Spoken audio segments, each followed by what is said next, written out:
Guys, इस channel में हम कॉन्स्पिरेसी थ्योरीज, मिस्टीरियस इवेंट्स और स्ट्रेंज इंसिडेंट्स के बारे में बात करते हैं। तो क्या होता है, कुछ टॉपिक्स होते हैं जिनमें एक डिसेंट ड्यूरेशन की वीडियो बन सकती है, बट कुछ ऐसे भी टॉपिक्स होते हैं जिनमें एक पूरी वीडियो नहीं बन सकती क्योंकि उनके बारे में ज़्यादा कोई इन्फॉर्मेशन नहीं होती इंटरनेट पे। So I started this series of top 10 conspiracies और मिस्ट्रीज इन द वर्ल्ड। इसमें मैं क्या करूंगा, आपको 10 ऐसी कॉन्स्पिरेसीज या मिस्ट्रीज के बारे में बताऊंगा जो अपने आप में ही बहुत स्ट्रेंज है और अनबिलीवेबल सी है।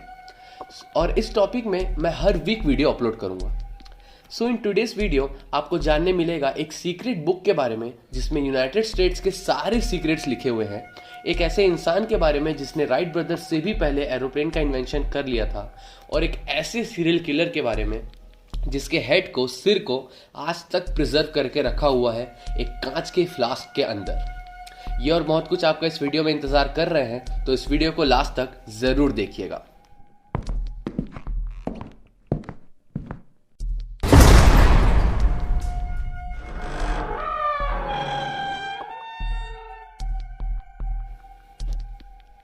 Number 10, werewolves. गाइस, वेयरवुल्व्स के बारे में तो आपने कई बार सुना होगा। इन्हें किसी मूवी में, किसी कार्टून में या किसी स्टोरी में देखा भी होगा। वेयरवुल्व्स असल में ह्यूमनॉइड वुल्व्स होते हैं गाइस। सरल भाषा में कहा जाए तो इंसान और वुल्फ या इंसान और डॉग के बीच का मिक्सचर, जो कि एक फ्रिक्शनल कैरेक्टर है, एक मनगढ़ंत कैरेक्टर है। बट गाइस, कई लोगों का ये मानना है कि असल में एग्जिस्ट करते थे, जो कि कोई स्पीशीज या प्रजाति नहीं बल्कि एक गलत एक्सपेरिमेंट्स का रिजल्ट थे। इन्हें एक ह्यूमन और डॉग के बीच एज अ हाइब्रिड बनाया जा रहा था, जो कि बाद में उस कंट्री के लिए सुपर सोल्जर का काम करते। बट वो एक्सपेरिमेंट गलत हो गया और ये सब जंगल में भाग गए, और बहुत ढूंढने पर भी ना मिलने की वजह से ये मान लिया गया कि ये जंगली जानवरों का शिकार बन गए होंगे। जस्ट इमेजिन गाइस, अगर वो एक्सपेरिमेंट सक्सेसफुल हो गया होता तो ये सुपर सोल्जर्स कितनी तबाही मचा सकते थे। Number 9, massive monument of Georgia. United states के जॉर्जिया में बहुत ही बड़ा पत्थरों से बना हुआ एक मॉन्यूमेंट है, जिसमें कि 8 अलग अलग भाषाओं में ये लिखा गया है कि एक एपोक्लिप्स के बाद, एक प्रलय के बाद फिर से बेटर सोसाइटी, बेहतर समाज का निर्माण कैसे किया जाए। सिर्फ इतना ही नहीं गाइस, ये मॉन्यूमेंट एक कंपास, एक घड़ी और एक कैलेंडर की तरह भी काम करता है। अगर आप गूगल करेंगे कि इस मॉन्यूमेंट को किसने बनाया, तो आपको इसके कॉन्ट्रैक्टर्स का नाम मिलेगा, जो कि है जो फेनली एंड मार्टिन, जिन्होंने 1980 में इसे बनाया था। बट रहस्यमय बात तो यह है कि आज तक कोई भी नहीं जानता कि इसे बनवाया किसने था। इसके 2 कॉन्ट्रैक्टर्स में से जो की मौत हो चुकी है और मार्टिन जो कि अभी जिंदा है, उनका कहना है कि वो एक प्रतिज्ञा से बंधे हुए हैं और ये सीक्रेट वो कभी रिवील नहीं करेंगे कि इसे किसने बनवाया था और उसे कैसे पता था इतने एडवांस डिजाइन के बारे में। Number 8, Jimmy Carter. Guys, Jimmy Carter एक अमेरिकन पॉलिटिशियन है जो कि अमेरिका के 39th प्रेसिडेंट रह चुके हैं। तो अपने इलेक्शन कैंपेन के दौरान इन्होंने एक प्रॉमिस किया कि अगर वो जीत जाते हैं और प्रेसिडेंट बन जाते हैं तो अमेरिका और एलियंस के बीच जो कुछ भी छुपा हुआ रिलेशन है वो दुनिया के सामने रिवील कर देंगे। अब गाइस, क्योंकि उस वक्त यूएफओस को बहुत ज़्यादा देखा जा रहा था और ये बात बड़ी ही चर्चा में थी कि अमेरिका एलियंस के साथ मिलकर काम करता है, तो इस बात का फ़ायदा उठा के जिमी ने प्रॉमिस किया और वो एज अ रिजल्ट इलेक्शन जीत भी गए। But once a politician always a politician. तो जब लोगों ने उनसे पूछा कि एलियंस है कि नहीं, तब उन्होंने बड़े ही अच्छे तरीके से ये कह दिया कि नेशनल सिक्योरिटी को मद्देनज़र रखते हुए मैं ये बात रिवील नहीं कर सकता, और उन्होंने बड़े ही अच्छे तरीके से जनता का काट दिया। Number 7, coincidence between Lincoln and JFK। Guys, America के 2 बहुत ही फेमस प्रेसिडेंट्स अब्राहम लिंकन और जॉन F कैनेडी के बीच बहुत सारे कोइंसिडेंसेस हुए हैं। मतलब उन दोनों की जिंदगी में घटने वाली घटनाएं बहुत ही सिमिलर सी दिखाई देती है। जैसे कि लिंकन 1861 में प्रेसिडेंट बने थे और जॉन F कैनेडी ठीक उनके 100 साल बाद यानी 1961 में। दोनों के व्यूज और आइडियाज इलेक्शन में compete करने के लिए बिल्कुल ही सेम थे। दोनों का मर्डर फ्राइडे को ही हुआ था और दोनों ही फ्राइडेज के अगले दिन एक बड़ा हॉलीडे था। दोनों को ही सर में गोली मारी गई थी और दोनों को मारने वाले लोग अमेरिका के दक्षिणी क्षेत्र से आते थे, और दोनों को ही जिस वाइस प्रेसिडेंट ने रिप्लेस किया था उनका लास्ट नेम जॉनसन था। लिंकन के असैसिनेशन के बाद एंड्रयू जॉनसन प्रेसिडेंट बने थे और JFK के बाद लिंडन B जॉनसन प्रेसिडेंट बने थे। Number 6, corona virus prediction. Gas आप लोगों ने captain America the first Avenger movie तो देखी ही होगी, जो कि 2011 में रिलीज हुई थी। सो फैक्ट ये है कि उस मूवी से रिलेटेड एक सीन में कोरोना वायरस का सीन दिखा था।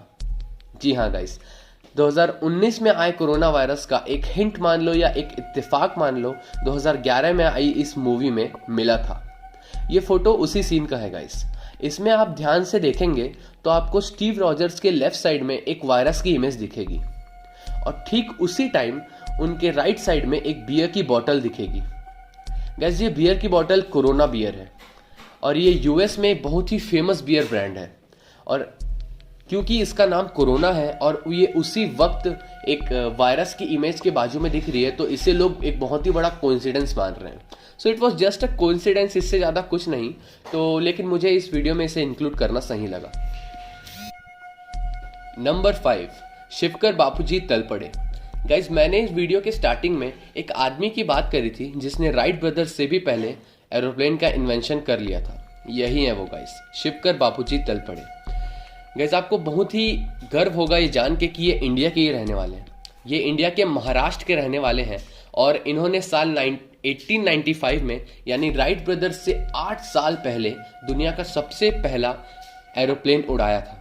गाइज कहा जाता है कि इन्होंने वेदों का रेफरेंस लिया था ये प्लेन बनाने के लिए। और अगर आप ऋग्वेद के पन्नों को पलटेंगे तो इसके चैप्टर नंबर 1 वर्स नंबर 164 और श्लोक नंबर 47 से 48 में वैदिक विमान से जुड़े हुए तथ्य मिलेंगे। Yes, ancient India was so well organized and advanced, but because of some foreign attackers, it was destroyed. Number 4, Courage the Cowardly Dog. Guys, अगर आप 90s के इंडियन जनरेशन से हैं तो आपने पक्का करेज द काउडली डॉग कार्टून सीरीज तो देखी ही होगी। ये एक पेट डॉग की कहानी है जिसकी जान एक ओल्ड लेडी म्यूरियल ने बचाई थी और फिर वो उनके साथ ही रहने लगा और उनके ऊपर आने वाली सारी मुश्किलों से उन्हें बचाता था। बट इस शो में से रिलेटेड एक बहुत ही फेमस थ्योरी है गाइस कि हम जो भी शो में देखते थे वो असली नहीं था। करेज एक नॉर्मल डॉग था और वो दुनिया को वैसे ही देखता था। जितने भी विलन्स शो में दिखाए गए हैं वो सब नॉर्मल लोग ही थे, बट एक छोटे से पेट डॉग को वो डेंजरस दिखते थे। वो लोग नोवेयर के बीच में नहीं रहते थे जैसा कि शो में दिखाया गया है, बल्कि वो एक नॉर्मल से कॉलोनी में ही रहते थे। बट क्योंकि उसके मालिक इतने बुढ़े हो चुके थे कि वो उसे बाहर वॉक पे नहीं ले जा सकते थे, तो उसे अपने घर के प्रॉपर्टी में ही खेलना पड़ता था और उसे लगता था कि यही पूरी एक दुनिया है। और क्योंकि वो इसके बाहर नहीं गया था तो उसे लगता था कि इसके बाहर कुछ भी नहीं है। Strange. Number 3, Bobby Dunbar. Guys ये कहानी है एक 4 साल के बच्चे की जिसका नाम था बॉबी डनबर, जो कि एक फैमिली ट्रिप के दौरान अपने परिवार से बिछड़ गया था। अब लकीली वो 8 महीने बाद मिल भी गया और पुलिस ने उसे उसकी फैमिली के पास पहुंचा दिया। उसके बाद सब लोग बहुत खुश थे और उन्होंने अपनी लाइफ अच्छे से बिताई। बट गाइस यहीं तो एक ट्विस्ट आता है, क्योंकि 100 साल बाद हुए एक डीएनए टेस्ट में ये पता चला कि जो बच्चा असल में बॉबी के गुम हो जाने के 8 महीने बाद पुलिस को मिला था वो बॉबी था ही नहीं। वो बस बॉबी के जैसा दिखने वाला एक दूसरा बच्चा था जिसे पुलिस ने बॉबी की फैमिली को सौंप दिया था। अब वो बच्चा कौन था जो बिल्कुल 4 साल के बॉबी जैसा दिखता था, इसका भी कोई आंसर आज तक नहीं मिला। और असली बॉबी के साथ क्या हुआ इसका भी कोई आंसर आज तक नहीं मिला। Just imagine. Number 2, book of secrets. तो जैसा कि मैंने आपको एक सीक्रेट बुक के बारे में बताया था जिसमें कि अमेरिका के सारे सीक्रेट्स, अननोन मिशंस के बारे में लिखा हुआ है। गाइस कहा जाता है कि इस बुक में प्रेसिडेंट जॉन एफ कैनेडी को किसने मारा उसके बारे में लिखा हुआ है। इसमें एरिया 51 के बारे में सारी डिटेल्स हैं। मून लैंडिंग से जुड़े हुए बहुत सारे सवालों के जवाब है कि असल में वो हुआ था या नहीं, और अगर हुआ था तो उससे जुड़े हुए प्रूफ्स। ये किताब डायरेक्ट प्रेसिडेंट के कंट्रोल में होती है गाइस, इसलिए ये दुनिया की सबसे सिक्योर्ड किताब है। इसके एग्जिस्टेंस के तो कोई प्रूफ अभी तक मिले नहीं है, बट कुछ अंदर के लोगों का ये कहना है कि ये असल में है, ये असल में एग्जिस्ट करती है। सच में अमेजिंग। नाउ नंबर 1 में बढ़ने से पहले गाइस, अगर ये वीडियो आपको कहीं पे भी इंफॉर्मेटिव लगा होगा तो इस वीडियो को लाइक कर दीजिएगा और सब्सक्राइब कर दो यार, हम लोग बहुत पास है 100 सब्सक्राइबर से, तो जल्दी से पहुंचा दो। अब बढ़ते हैं नंबर 1 की तरफ। Number 1, Diogo Alves. गाइस ये फोटो को ध्यान से देखिए, ये कोई जादूगर का मैजिक नहीं और ना ही कोई सर्कस का स्टंट है। ये एक असली आदमी का कटा हुआ सिर है जिसे प्रिजर्व करके रखा गया था रिसर्च पर्पसेस के लिए। ऐसा क्या था इस इंसान में और ऐसा क्या किया था इसने जो इसके ऊपर रिसर्च करने की जरूरत पड़ी? आइए जानते हैं। गाइस ये सिर्फ world famous serial killer Diogo Alves का है, जिसे दुनिया का सबसे क्रूअल यानी सबसे निर्दयी सीरियल किलर कहा जाता है, क्योंकि इसने अपनी लाइफ में 70 से भी ज्यादा मर्डर्स किए हैं। गाइस ये पोर्चुगल में रोड में चलने वाले लोगों को अपना शिकार बनाता था।